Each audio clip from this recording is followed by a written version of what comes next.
হাদির মুখে শোনা মির্জা আব্বাস ভালো লোক মানুষ। মির্জা আব্বাসের মতো লোক এই কাজ করতে পারে না, যারা করতে পারে তাদেরকে জিজ্ঞাসা করেন। ইসলামের একটা সীমা থাকা উচিত। জামাত শিবিরকে ধরেন, চলে আসার পর হাতি গুলি খাইছে এবং সে আমাকে আশ্রয় দিছে এবং সে আমাকে সেফ এক্সিট করে দিছে, আর সে র্যাবের সোর্স হিসেবে কাজ করছে। বেশিতে খবর নিবেন আপনারা যে আমি 5 লাখ টাকা লোন নিয়েছি এবং লোন নিয়ে এই টাকা আমি হাদিকে দিয়েছি। আমি গেছি ভাই কাজের জন্য, বানাই দিচ্ছেন খুনি। আর আপনারা বলতেছেন যে তোমার বাবা মা বলছে, তোমার মা বলছে, তোমার বোন বলছে, তোমার বউ বলছে, তোমার উমুক এক মাইয়ারা বানায় দিলেন আমার বান্ধবী, যে উমুকে বলছে, যে সবাই বলছে যে তুমি এগুলোর সাথে জড়িত। হ্যাঁ, আমি পাগল তো যে আমি মানুষ মার্ডার করে আমি আমার বাসায় যাব, আমি মানুষ মার্ডার করে আমি আমার বাসায় যাবো যেন 14 গোষ্ঠী ধরতে পারে। মানে আমি এত বড় বোকা, এত বড় পাগল? হ্যাঁ, আমি বাংলাদেশের পুলিশ প্রশাসনকে বলবো যে আপনারা একটু কাউসার মোল্লা আর তার বাবা ইয়াসিন মোল্লা এই দুজনকে একটু জিজ্ঞাসাবাদ করুন। আমি আবার আসলাম আপনাদেরকে, আমার কিছু কথা শেয়ার করার ছিল। আমি ফেসবুকে ভিডিও দেওয়ার পর দেখলাম যে অনেকেই অনেক প্রশ্ন করছেন, নানা ধরনের মন্তব্য করছেন, আমার কথা হয়তো বিশ্বাস করছেন না। অনেকের একটা প্রশ্ন ছিল যে আসলে আমি দেশে আছি বা আসলে দুবাই যাইনি। আমি একটু খুলেই বলি, কারণ এই 15-20 দিন পরে যেহেতু আমি বলছি, আমি দুবাইতেই, দুবাইয়ের শারজাতে আছি। এখন আমি দুবাই আসলাম কিভাবে সেটাও বলি। আমার একটা ক্লোজ ছোট ভাই আছে, খুব কাছের, তার নাম হচ্ছে কাউসার মোল্লা, তার বাবার নাম হচ্ছে ইয়াসিন মোল্লা। তো এই কাউসার মোল্লা আমার খুবই ভালো একটা ছোট ভাই, সে আমার সবসময় হেল্প করে। তার ওখানে আমি ছিলাম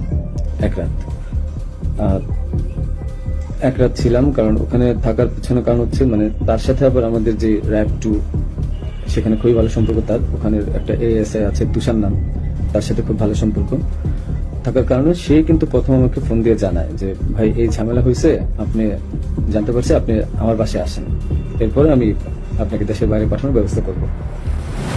তো আমি পরে বুঝতে পারিনি, পরে ফেসবুকে দেখলাম, দেখার পরে সে আমাকে লিঙ্ক দিল, দেখার পরে আমি তার ওখানে চলে যাই এবং এক রাত তার ওখানে ছিলাম। তার বাবা ইয়াসিন মোল্লা মোটামুটি পাওয়ারফুল লোক আর টাকা পয়সা আছে অনেক।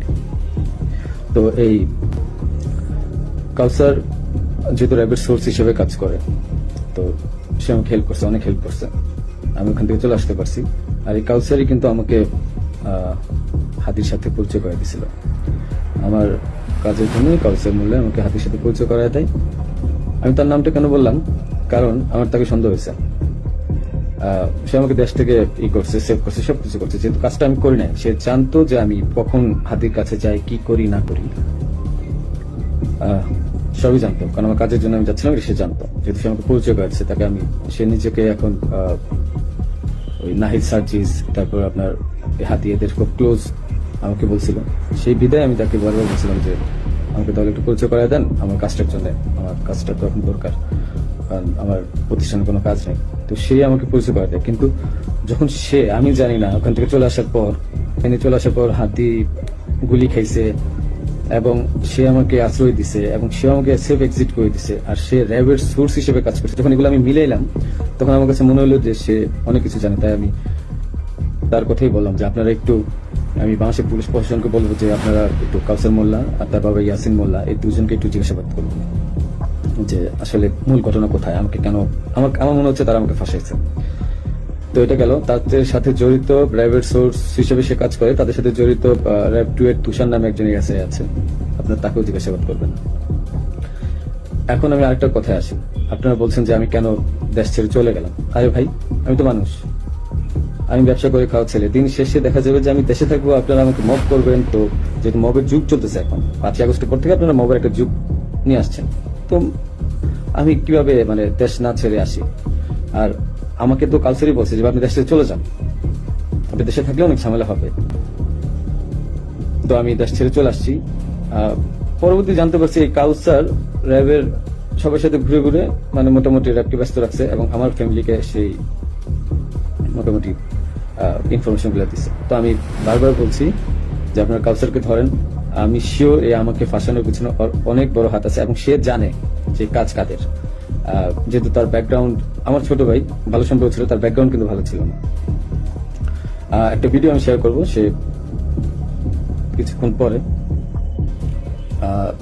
তার হাতে আর্মস ছিল, এই ভিডিওটা আমি শেয়ার করবো। এটা আমাকে একজন পাঠাইছে। ওকে, আচ্ছা, এখন আরেকটা প্রশ্ন আপনাদের উত্তর দিই। আমি প্রশ্নগুলো নোট করছি, একটু একটা মিনিট। আচ্ছা, আমার ব্যাংকের যে ট্রানজেকশন, হ্যাঁ, আমার ব্যাংকের যে ট্রানজেকশন, আমি বলি, আমি সরকারি কাজ যেহেতু করি, আমার ব্যাংকের ট্রানজেকশন প্রতি বছর যে টার্নওভার, এই প্রতিটা টার্নওভারের ভ্যাট ট্যাক্স দেওয়া আমি প্রুফ দেখাই আপনাদেরকে।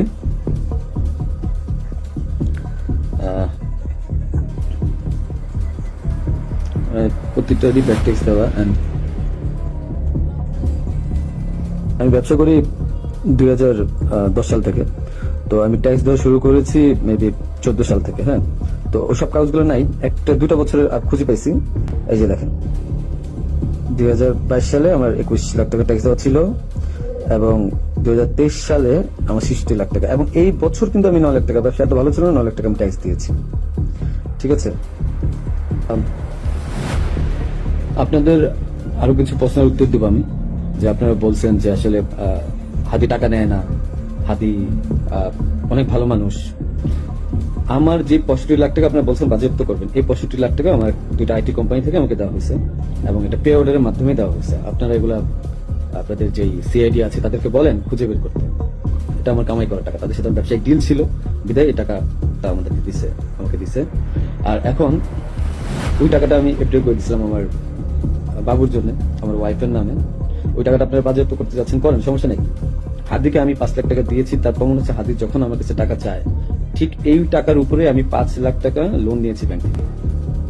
আমার কাছে যদি ভাই 127 কোটি 218 কোটি টাকা থাকতো, তাহলে আমি লোন নিতে যেতাম? আমাকে খুব মিথ্যা ভাবে ফাঁসানো হয়েছে। আমি বলছি জড়িত না, বাবা মা জড়িত না। ওখানে আপনি বেশিতে খবর নিবেন আপনারা যে আমি 5 লাখ টাকা লোন নিয়েছি, এবং লোন নিয়ে এই টাকা আমি হাদিকে দিয়েছি। কারণ সে আমাকে বলছিল যে সে ছাড়া, মানে অ্যাডভান্স ছাড়া সে কাজ করতে পারবে না। আরেকটা কথা, আপনারা বলতেছেন যে জাবের এত ভালো মানুষ, খুব ভালো মানুষ, মহৎ মানুষ, তারা টাকা নেয় না।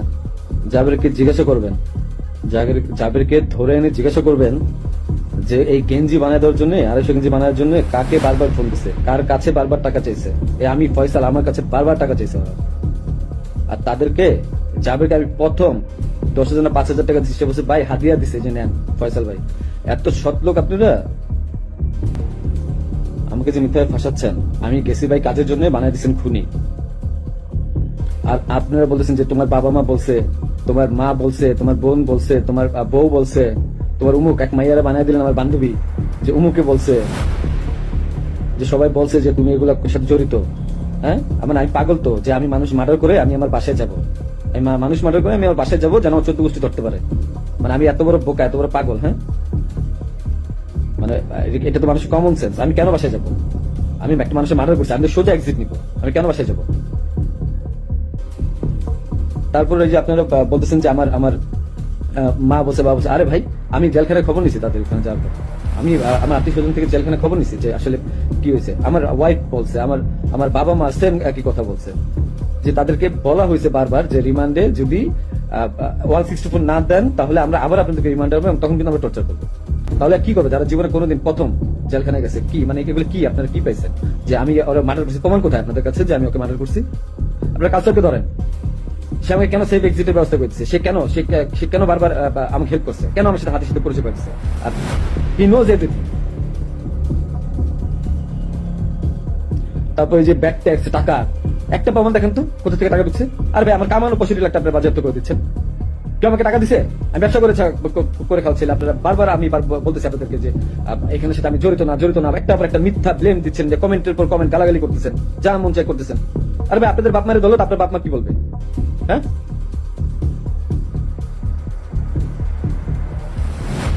আপনাকে জিজ্ঞাসা করেন যে গেঞ্জি কার কাছ থেকে বানিয়েছে, কত টাকা কার কাছ থেকে বানিয়েছে, জিজ্ঞাসা করেন। এই খুনির বিচার হবে। আমাকে ফাঁসানোর চেষ্টা করছেন, করেন, কি করবেন? শাস্তি দিবেন, দেন। বাপ মাকে, তারা তো কিছু করে নাই। হ্যাঁ, পুলিশ সব জানে। কোথা থেকে পিস্তল উদ্ধার করছেন? আমার ছেলেকে ফাঁসায় নিয়ে গিয়ে কোথা থেকে পিস্তল উদ্ধার করে নিয়ে আসছেন? হ্যাঁ, যা মন চায় তারা পুকুরে থেকে পিস্তল টোকে নিয়ে আসছে, মানে এগুলা কি হাইজলামি? হ্যাঁ, আমার বোনের বাসায় পিস্তল পাইছেন, গুলি পাইছেন, এই গুলি পিস্তল আপনারা বলছেন বারবার যে তার বাসা চিপাপ, তার ওই জায়গার মধ্যে মোবাইল ফালাইতেছে, ওই জায়গায় আমার মোবাইল ফালাইছে, ওই মোবাইল আনতে গেছে, ওইটা বানাচ্ছে গুলি পিস্তলের জায়গা না? বাসা থেকে কারোর কাছ থেকে পাইছেন, কারো বডি রিকভারি পাইছেন আপনারা? আপনি এদেরকে ধরেন, অনেক কিছু জানতে পারবেন। হাদির সাথে লাস্ট আমার একবার কথা হয়েছিল যে একটা বিষয় নিয়ে, যে ও মানে যখন যে সাদিক কামরুল মেবি জামাতের নিয়ে ও খুব আপসেট ছিল, যেহেতু ও জামাতের প্রোডাক্ট। আমাকে বারবার বলতেছিল যে ভাই আমার খুব মনে হয় কষ্ট হয়ে যাবে। আমি ওরা বলছিলাম ফাইজলাম করে যে মির্জা আব্বাস ভাই তো খুবই ভালো মানুষ, ওনার কাছে যান, উনি আসলেই ভালো মানুষ, ভাই তো ভালো মানুষ। হাদি নিজেও বলছে যে মির্জা আব্বাস ভাইয়ের কাছে যান, উনি ভালো মানুষ, ওনার কাছ থেকে আপনি যা 2-4 কোটি টাকা নিয়ে আপনি নির্বাচনটা বাদ দিয়ে দেন। এটা আমি একবার ফাইজলাম করতে করতেই বলছি। তো বলছে ভালো তো ভাই, যদি টাকা দেয় তাহলে তার নির্বাচন করা লাগবে না। তো হাদির মুখে শোনা মির্জা আব্বাস ভালো লোক মানুষ, মির্জা আব্বাসের মধ্যে লোক এই কাজ করতে পারে না, যারা করতে পারে তাদেরকে জিজ্ঞাসা করেন। ইসলামের একটা সীমা থাকা উচিত। জামাত শিবিরকে ধরেন,